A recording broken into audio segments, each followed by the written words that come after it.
હમણાં એક ભાઈ ને ખબર નહીં કેવી ટેવ હોય છે, બપોરના 12:30 વાગે ને એટલે ફોન કરે, હાલો દાદા બોલો છો? દાદા ભૂદેવ બ્રાહ્મણ દાદા બોલો છો? હા બોલો. જય સોમનાથ દાદા. જય સોમનાથ, જય સોમનાથ. દાદા તમે જમી લીધું? તો કે હા ભાઈ મેં જમી લીધું. એ તો સારું લ્યો, આરામ કરો, જય ભોળાનાથ એમ કરીને ફોન કાપી નાખે. વળી પાછું મંગળવાર વળી પાછું બપોર ફોન કરે, હાલો કેમ છો દાદા? મજામાં? હા ભાઈ મજામાં. જય સોમનાથ, જય સોમનાથ, જય સોમનાથ. દાદા જમી લીધું તમે? તો કે હા દાદા જમી લીધું બાપા. તો એ તો સારું લ્યો, આરામ કરો, આરામ કરો એમ કરીને ફોન કાપી નાખ્યો. બુધવાર વળી પાછો ફોન કર્યો, ભૂદેવ દાદા બોલો? તો કે હા. જય સોમનાથ? તો કે બાપા જય સોમનાથ. બોલો? કે બાપા જમી લીધું તમે? તો કે હા જમી લીધું. અરે પણ હું તું 3 દી થયા મને ફોન કરશો ભૂદેવ જમી લીધું, જમી લીધું, જમી લીધું, પણ તું બોલશો કોણ અને હું કામે મને ફોન કરશો? એ કે બાપા હું તો માણા બોલું છું, પણ મારે અંદરનું એક વ્રત હતું કે રોજ ભૂદેવને જમાડીને મારે જમવાનું. કોક દી ઘેરે રાખો તો જમણવાર થાય. સમજ્યા તમે? ક્યારેક સંતોને રસોઈ દીધી હોય ને તો 5 માળાઓ ન કરી હોય ને તો ઠાકર રાજી થઈ જાય કે એને સંતોને રસોઈ આપી છે મારા બાપ. આ બહુ જો તમે કદાચ એવું માનતા હો કે આજનો કાયદો તમને નથી જોઈ શકતું ગુના કરવામાં, તો એટલું સમજી લેજો, પંચદેવ મૂકેલા છે ઈશ્વરે. સૂર્ય અને ચંદ્ર તો જોવે છે, એને ખબર જ છે કોણ ક્યાં કઈ રીતનું હું બધું થાય. એટલે કીધું છે કે દિવસના અંજવાળામાં 5 આંગળા ભેગા કરીને જો કીડિયારું પીડ્યું હોય છે, 5 આંગળા ભેગા કરીને ગાયોને નીણ નાખી છે, 5 આંગળા ભેગા કરી કોઈ સાધુ મહાત્માઓને સંતોને જમાડ્યા હશે, તો સૂર્ય અને ચંદ્ર એના સાક્ષી બનશે. આઈના સાક્ષી કદાચ 5000 આપો તો એ બધું બંધ કરી દે. સમજાય ને? વંદન. અઘરું બહુ છે આ બધું. આનંદ ગમે ત્યાંથી મળે, તમારો હૃદય ચોખ્ખું હોય તો તમે આનંદ કરી શકો. જેમ અમારા અમિતભાઈ ક્યાડાએ, અમિતભાઈ પટેલે સુંદર મજાના કીર્તનો, સુંદર મજાના ગણપતિની સ્થાપના કરી. હજી એને સ્વામી હું તેમ કહું ક્યારેક એને આમ આમ આમ આમ હરખો હાંભળો 1.5-2 કલાક જો જામે. દાંત કાઢી લેવા, હસવું એ પોઝિટિવિટીનો સ્ત્રોત છે, નહીં કે નેગેટિવિટીનો. દાંત કાઢતા કાઢતા પોઝિટિવિટી જ આવે. હું આખું અહીંયા 1.5-2 કલાકનો રાઉન્ડ લઉં, તમને ક્યાંય મગજમાં વાત યાદ આવી ગઈ ને સવારમાં તમે બ્રશ કરતા હો, ભાખરી ખાતા હો, ચા પીતા હો, માળા કરતા હો ને ખાલી એટલું થઈ જાય. હવે મારા એક ઠહકલાથી જો તમને દાંત આવી આવતા હોય તો ચહેરા ઉપર સુંદર સ્માઇલ રાખો તો જીવન કેટલું સુંદર લાગે મારો બાપ. પોઝિટિવિટીનો સ્ત્રોત છે હાસ્ય. શાસ્ત્રો એવું કહે છે, મહાપુરુષો એવું કહે છે કે હસતો માણસ ને હસાવતો માણસ ત્યાં સ્વર્ગ ઊભું હોય. સીધી વાત છે. પોઝિટિવિટીનો સ્ત્રોત છે, નેગેટિવિટીનો સ્ત્રોત જ નથી. અને માની લો કે આખી વાત તમને મજા આવી ગઈ અને દાંત કાઢતા કાઢતા તમને આનંદ આવે એ વાત સાચી છે, પણ દાંત કાઢતા કાઢતા ક્યારે કપિલ મુનિ સ્વામી નેગેટિવિટી ન આવે. કોઈ દી દાંત કાઢતા કાઢતા એવું થયું ખબર 5 લાખ આપવા જ પડે એમ છે. એવું ન થાય. પોઝિટિવિટીનો સ્ત્રોત છે. આનંદ ગમે ત્યાંથી મળે. મને ગમ્યું એ વાતનું કે હું અહીંયા આવ્યો એટલે સ્વામીએ મને એવું કીધું કે આપણે અહીંયા મહારાજની કૃપાથી એક સુંદર મજાની અહીંયા એક બુક અહીંયા લોન્ચ કરવામાં આવે છે કે જે હાલની તકમાં આજની તારીખોની અંદર અને આવનારા સમયની અંદર આ વસ્તુ નથી, આ સંસ્કાર છે. વસ્તુ હોય ને એ કદાચ બગડી જાય, સંસ્કાર બગડે નહીં. સંસ્કારને આવતાય વાર લાગે ને જાતાય વાર લાગે. સંપત્તિને આવતા વાર ન લાગે ને જાતાય વાર ન લાગે. પણ સંસ્કાર હશે તો આવનારી પેઢીઓને ઉપાધિ નહીં રહે. હવે આપણે એવું વિચારીએ કે કઈ રીતના સંસ્કારો, અમે અમારા છોકરાઓને ખવડાવીએ છીએ, રમાડીએ છીએ, મજા કરીએ છીએ, આનંદ કરી, બધી વાત નહીં. એમ નહીં. અત્યારે કેવું થઈ ગયું છે, હજી તમે પપ્પા ટિફિન લઈને આવે ને તો છોકરો રમતો, બેટા ચેન્ટુ જો તારા ડેડી આવા, ચલો બેટા પાણી ભરી દો બેટા. તો એ વળી મોબાઈલમાં મોટો નાખીને કે ભાઈ એને હાથ છે એ પી લે કર મોટું. બોલો. એ કે એને હાથ છે પી લે. હવે એને એક સહજ રીતે એને એ પાણી નથી ભરી દેતો અત્યારે, તો વાસેનો નાખશે. આ શ્રાદ્ધ નો કરે, ગૂગલ પે કરે, 250ની ચાઇનીઝ બિલ જવા દો, કાગડા મારી નાખવાના છે. એટલે આની જરૂર પડે. અહીં જોઈ લો હરખું. આની કોઈ મોટી પ્રાઇઝ નથી, ખાલી 300 રૂપિયા. જે અત્યારના 4-3 કલાકના ફિલ્મ જોવા જાવ છો ને એની કરતા સસ્તું છે આ. 400 રૂપિયાના ફિલ્મ જોવા જવાના, 500 રૂપિયાનો ધાણીનો ડોબો આપે, 150 ગ્રામ મકાઈ આવે. સમજો છો? 400 રૂપિયાનો ફિલ્મ, 500 રૂપિયાનો ધાણીનો ડબ્બો, 150 ગ્રામ મકાઈ આવે. યો બહેને ખાણ દેતા હોય એવું. આવો નકરું કચર કચર ખાઈ દે રાખે.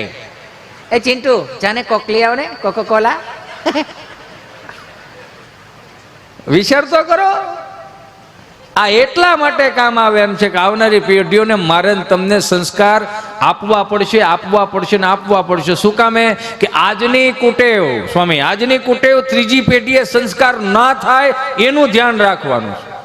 હવે તમે એમ કહો કે આ કઈ રીતની વાતો કરે, તો માફ કરજો મને, આ 25 વર્ષમાં અને 25 વર્ષમાં છેલ્લા 5 વર્ષની અંદર બહુ ફેરફાર આવી ગયો. તમે જો માર્ક કરો, સારા લગ્ન હોય, લગ્નોત્સવ, ઈશ્વરે રૂપિયા આપ્યા હોય ને તો દીકરા દીકરીના લગ્નમાં ખર્ચો કરવો વાંધો નહીં, પણ સમાજને સારું લગાડવા માટે, કુટુંબને સારું લગાડવા માટે, ગામને સારું લગાડવા માટે 1-2% વ્યાજેથી રૂપિયા લાવીને, ઉછીના પૈસા લાવીને એ ધંધો ન કરવો મારા બાપ.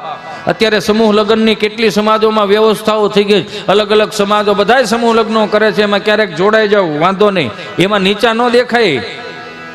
અને પાછો વાંધો કાંઈ નહીં, 2% લાવીને પાછા. હું તો સાઉન્ડ વાળા એચવી તમને કહું છું, વરાજો આમ બગીમાંથી એન્ટ્રી કરતો હોય તો ગીત સનાતન સંસ્કૃતિના વગાડો. આજની કુટેવ ત્રીજી પેઢીએ સંસ્કાર ન થાય એનું ધ્યાન રાખવાનું. વિડીયોગ્રાફી વાળા મિત્રો તમને કહો, હા, હુકલ ઝાડવા પાસે ફોટા પડાવો છો આમ દરિયાના કાંઠે. સનાતન સંસ્કૃતિના વાહક છે તો સનાતન સંસ્કૃતિ ફોટામાં ઉભરાઈ આવવી જોઈએ. આમ દીકરો કે દીકરી તમને કહો, આમ દીકરો ઓલી બગીમાંથી એન્ટ્રી કરતો સાઉન્ડ વાળા પાછા ગીત કેવા મૂકે, જોધા અકબરના, હિન્દી ફિલ્મના, અલી ઓર શાર શહેનશાહ, એટલે આખા ભારતનો રાજા. હરામ બરોબર જો 3 વીઘા એને નામે હોય તો.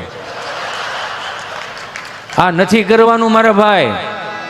સનાતન સંસ્કૃતિના ગીતો મૂકો ને મારો બાપ. લાઈવમાં જોવે છે એમને કહું છું ને, અહીંયા બેઠા છો એમને કહું છું કે આવનારી પેઢીઓ માટે આ પુસ્તક, આ પત્રિકા, આ જે સુંદર મજાનું પુસ્તક છે, બાળ ઉછેર, આજની તારીખની અંદર ખરેખર સમય અનુસાર જરૂર પડશે. અને પુરાણી સ્વામી ધર્મનંદ દાસજીના આ પ્રેરણાથી, એમના કહેવાથી, એના આશીર્વાદથી હું બધાને કહું છું, આ પુસ્તક હું તો લઈ જ જવાનો. મને 5 આપજો. આ એકાને દે, અમારી જરૂર પડે. તમે શું લાગો? અમારે જરૂર પડે ભાઈ. આ તો બધું કહેવાય નહીં તમને. આનંદ ગમે ત્યાંથી આવે, પણ તમારું હૃદય ચોખ્ખું રાખજો મારા બાપ. શિક્ષણ છે ને, શિક્ષણ, અત્યારે શિક્ષણ મોંઘું ભલે થઈ ગયું, પણ હું તો એમ કહું છું, ગુરુકુલમાં જે શિક્ષણો અપાય છે ને એવું બહાર ક્યાંય નથી અપાતો. મને એ માફ કરજો, કેમ કે બહાર છે ને, બહાર શિક્ષણ વેચાતું મળે છે, પણ સંસ્કારોમાં પાછા ટ્યુશન જોઈ. સંસ્કારો લેવા માટે પાછા ટ્યુશન રાખવાના, બધું અલગ અલગ. એની કરતા દાદા ને બા પાસે, સંતો પાસે રાખો, બધું એની મેળા મેળા આવતું થાય. તમે જો માર્ક કરો, અત્યારનું છોકરું નિહાળે છે ને ગમે કેટલું આપણને. હે, સ્કૂલ બેગ 1500 રૂપિયાનો, બૂટ 500 રૂપિયાના, મોજા 300 રૂપિયાના, સ્કૂલ ડ્રેસ 2500 રૂપિયાનો, સ્કૂલ બેગ હોય ને એમાં પાછા 1000 રૂપિયાના ચોપડા, 1000 રૂપિયાનો પાણીનો બોટલ, ઠંડુનું ઠંડુ રે, ગરમનું ગરમ રે, એચવી. હો, ઠંડાનું ઠંડુ ને ગરમનું ગરમ. અમે બધાએ હતપમાં મોટા થયા. હતપ કોને કહેવાય? ડોલમાં આંગળા બોળવા પડે, કેટલું ટાઢું ને કેટલું ગરમ. એ અમારે ગીરનો શબ્દ છે. 300 રૂપિયા નાસ્તાનો ડબ્બો, 150 રૂપિયા અંદર સેન્ડવિચ નાખ્યું. અત્યારનું છોકરું નિશાળે જાય ને એટલે મિનિમમ 12-13 હજારનું છોકરું હોય. એક અમે હતા, મારો રામ ભલું કરે, કાંઈ ન મળે, ખાખી સડી, ધોળો શર્ટ. સારું ઘર હોય તો લાલ પીળી લીલી સતારી ટાકેલી ઠેલીઓ આવતી લગ્નમાં મુખવાસ ભરવાની. નબળું ઘર હોય તો હાથી સાપ સિમેન્ટમાં ઠેલીઓ સીવડાવતા. ખેડૂતનું ઘર હોય દીપકો ખાતર, યુરિયા ખાતર, ડીએપી ખાતરમાં ઠેલીઓ સીવડાવતા. અને આવી રીતે આમ ખંભામાં લઈને આમાં માયલા જતા હતા. તમે શું માનો છો? આ પુષ્પા તમારું હમણાં આવ્યું, 7મા ધોરણ ત્યાં આમ હાલતા હતા, ઝૂકેગા નહીં. અને ઠેલી આમ જો અહીંયા જો અહીંયા જો અહીંયા જો અહીંયા ખંભે મૂકેલી હોય લાંબા નાકાવાળી ઠેલી આવી રીતે એમાં માયલા જતા હતા. ડાયલોગ મેચ થાય ઝૂકેગા નહીં. હું કામ ઝૂકું ઠેલી લહરી જાય, ઝૂકવાનું થતું જ નથી. આલા ભાઈ બધું ગામડાનું છે. તમને એમ લાગે છે કે નવું લાવ્યા? નવું ક્યાંય નથી લાવ્યા. હું કામ જે પેદા કરે છે સંસ્કારો એ આપણા ગામડાની રૂઢિ છે. અને રૂઢિચુસ્ત કહેવાય, ગામડાની રૂઢિ છે આ. અત્યારે જો હું ક્યારેક બાપુ સ્વામી બહુ ખરેખર વિચાર કરું. અત્યારે ફિલ્ટર આવી ગયા. ફિલ્ટરનો નિયમ કેવો? ઓલા બે બંબુડા આવે, શું કહેવાય એને? હા, ફિલ્ટર આવે એના. ઓલા એ 20 દિવસે એક મહિને ને મહિને તમારે ચેક કરતું રહેવાનું, મેલું થયું કે નહીં, મેલું થયું કે નહીં, મેલું થયું કે નહીં. મેમરન હા, એ 15-20 દિવસે ચેક કરતું રહેવાનું કેટલું અંદર કદડો. પાછા આપણને કંઈ ખબર આવી રીતે આમ જો આવી રીતે આમ કેટલો કદડો નીકળો. એક 15 દિવસે ને 20 દિવસે માણસ એક ફિલ્ટર સાફ કરવાની ખબર પડે છે. એક વોશિંગ મશીન 15 દિવસે 20 દિવસે સાફ કરાવવાની ખબર પડે છે. 3 મહિના 4 મહિના જાય ઘરનો સોફો સાફ કરવાની ખબર પડે છે. પણ અહીંયા નાભીમાં મનમાં હૃદયમાં કેટલો મેલ પીડ્યો છે એ કેમ સાફ કરવાનું છે સાહેબ? એનું જરીક જોઈ લ્યો ને. હે, એમાં સત્સંગ સાફ કરે, એમાં સંતોના આશીર્વાદ સાફ કરે. હાવ બધું ગંગાજીમાં નાવાથી કાંઈ નથી થતું. મનમાં એવો વહેમ હોય તો થોડો કાઢ નાખો. એનું રીઝન હું ખબર? અહીંથી પાપ કરીને પાછું અહીંયા અપડેટ કરવા જાય. અપડેટમાં ખબર પડે ને. બધાને ખબર છે તમને. અહીંયા આખું પાપ કરી નાખો પછી ગંગાજીમાં ભડું ના ડૂબકી મારી હતી કે હવે અપડેટ, હવે નવેસરથી નવું. એમ નો હાલે વાલા, એમ નો થાય. લે ફરીથી બતાવો તો, બતાવો. અમારે કોપી લાગે. વાહ, એને ગાલે ખાડો પડે છે. વાહ ભાઈ વાહ. હિતેશભાઈ નામ છે ને? હા, હિતેશભાઈ નામ છે. બોલો તો 7 વર્ષ હેરાન થવાનું રહે. 7 વર્ષ પાકા. કેમ કે આપણે શનિની 7.5 હોય. કર્ક રાશિ વાળાને બધાને કહી દો છો, કર્ક રાશિ વાળાને સ્વામી ચંદ્ર હોય. ચંદ્ર શીતળતા વાળો છે. એટલે થોડું ભગવાનનું ભજન કરતું રહેવું. તારા લગ્ન થઈ ગયા? હે તે હું આમાં હોની હારો. હા, પ્રણામ. જય સ્વામિનારાયણ. ઉપસ્થિત મારા વહાલા સ્વજનો, મિત્રો, ભાઈઓ, મારી માતાઓ, બહેનો અને નાના ભૂલકાઓના ચરણોમાં પણ સત વંદન. વાણીની શરૂઆત કરતા પહેલા એક સુંદર મજાની મારો બાપૈયો તાકાત વળે ચકાચક જય બોલાવી અને પછી ચોથા ગેરમાં નાખી. સ્વામી મને કહે કે હિતેશ, જોકે સોરી હિતેશ ભાઈ કહે છે, પણ હું તમને બધાને કહું છું હજી ભાઈની ઉંમર નથી થઈ. હિતેશ કયો વાંધો નહીં, હજી નાનો છું યાર. તમે આ બધે મને પછી કાલ ખબર આવડાવડે તો કે હિતેશ કાકા કે કેવું લાગે. આ તો સારું છે. તો આ મર્યાદાનો દેશ છે સ્વામી, એટલે ગમે. આ વિદેશમાં જાઓ ને 80 વર્ષનો દાદો હોય ને તો એને અહીંયા થોમસ કાકા, થોમસ ભાઈ, થોમસ અંકલ નથી બોલાતું. હાય થોમસ, મિસ્ટર થોમસ. એની કરતા આપણે અહીંયા સારું તો ખરું, મિસ્ટર ઓમભાઈ, શ્રીમાન ઓમભાઈ. આમ શ્રીમાન લાગે જો તમે. એટલે વાણીની શરૂઆત કર. એમાં હું આમ તમને બધાને આમ જોઈ જાઉં ને એટલે હું મારી જાતને આમ શું કહેવાય થનગનાટ મળ્યા થવા, બોલવા જ મળું. એમાં અમારે કપિલ મુનિ સ્વામી બેઠા હોય તો અડધા કલાકાર તો ઈ છે. 80% કલાકાર અમારા કપિલ મુનિ સ્વામી છે. અને એટલે વાણીની શરૂઆત કરતા પહેલા હાથ ઊંચા કરીને મારો બાપૈયો ચકાચક જય બોલાવજો. 700 કિલોમીટર મેં કાપ્યા છે તમારી હાટુથી. એટલે જરીકે તમને આમ થાક લાગે નહીં, તમે થાકે મને આપી દેજો. અને જય બોલાવવામાં જે કાંઈ પાપ લાગે એ મને આપી દેજો. હિતેશભાઈ, જયંતિભાઈ, ભીમજીભાઈ, માધાભાઈ, ગગજીભાઈ, અંટાળાની 7 પેઢી સુધી હું તમારો પાપ લેતો જાય. લાવો, પણ તાકાત વાળે જય બોલાવો. જય બોલાવાથી જપનું પુણ્ય મળે અને ય કહેવાથી યજ્ઞનું પુણ્ય મળે. એટલે જય બોલાવીએ છીએ. બોલીએ શ્રી ઘનશ્યામ મહારાજ કી. તારો અવાજ આવે છે, એનો અવાજ તો આવ્યો જ નહીં. એમાં આ ખૂણામાં વધારે અવાજ આવ્યો, આ ખૂણામાં પારવો અવાજ આવ્યો, પાછળ તો થોડો અવાજ જ ન આવ્યો. નકર હાસો અવાજ ન્યા થાય છે પણ છતાંય નથી આવ્યો. ઝાઝો અવાજ ન્યા જ થાય પણ તોય અવાજ ન આવ્યો બોલો. એટલે હું ફરીથી મહેનત કરું છું એકવાર, જો સાર્થક થાય તો.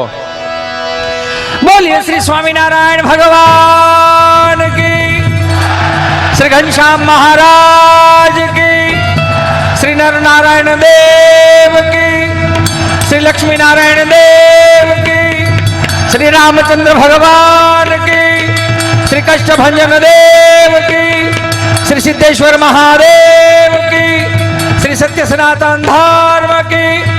હરિ ઓમ નમઃ પાર્વતીપતિ હર હર મહાદેવ.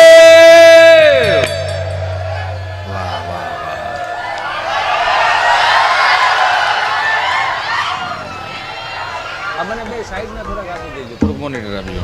વાહ ભાઈ વાહ. હવે આ વખતે ગમે એ પ્રસંગમાં આવો ને એટલે તેને દી રોકાવું જ મારે. અને પછી તમે સ્વામી તારીખી એવી રીતની આપો છો, બેક ટુ બેક તારીખ હોય ને મારે રોકાવું ઘણું હોય. મારે સંતો હારે વિચરણ કરવું છે. ઓસ્ટ્રેલિયા જવાનું હતું પણ કેન્સલ થયું.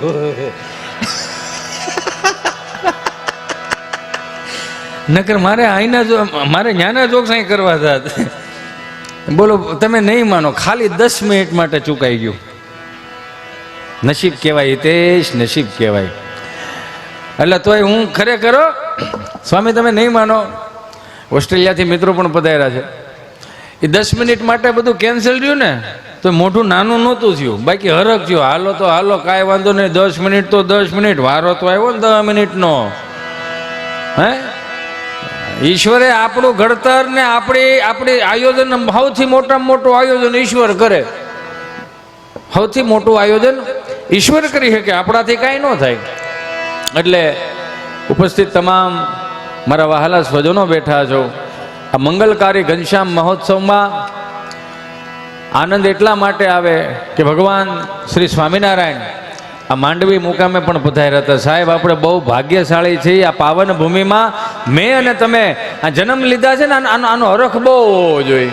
વ્રજ વિહારીલાલ 166 વર્ષ સાહેબ, હે એમને પણ જોરદાર, આ બધાને આ આયોજનને એક વખત જોરદાર તાળીઓથી વધાવો. હું વારે ખેરીએ હરેક સ્ટેજ ઉપરથી હરેક પ્રોગ્રામમાં કહું, આવું બહુ રૂડું આયોજન હોય ને એ ક્યારેક કેવું પડે.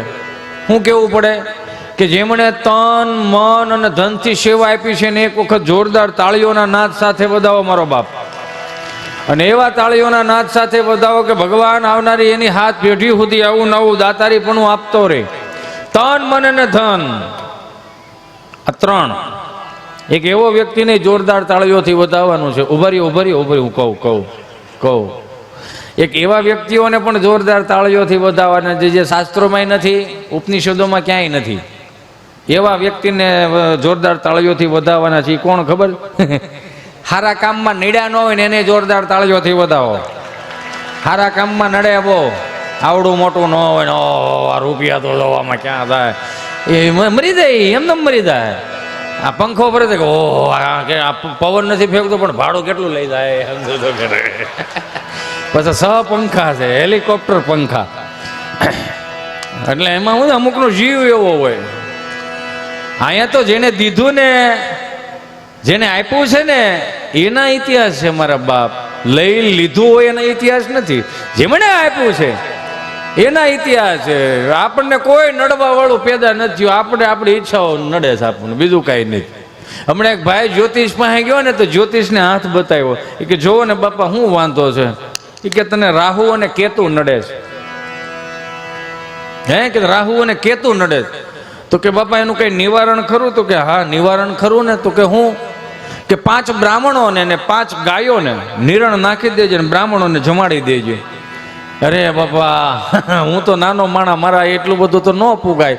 તો કે કાંઈ વાંધો નહીં, એક બ્રાહ્મણને જમાડી દેજે અને એક ગાયને નીણ નાખી દેજે અને બ્રાહ્મણને 51 રૂપિયા દક્ષિણા આપજે. બાપા હું તો મજૂરી કરતો માણા, મારા ઘરનું પૂરું માંડ થાય, એમાં બ્રાહ્મણ દેવનું ભૂદેવનું અને ગાયનું ક્યાંથી ભેગું થાય? તો કે ખાલી 51 રૂપિયા આપી દેજે. બાપા ઈ નથી તો ખિસ્સામાં કેટલા હશે? તો કે બાપા 1 રૂપિયો નથી. તો મજા કરીને ભાઈ રાહુ કેતું તારું કાંઈ નો કરી લે. રાહુ કેતું હમ એને શું કાંઈ? આ જેને છે ને ઉપાધિ છે જેને આપવું છે એને ઉપાધિ નથી. તમે જો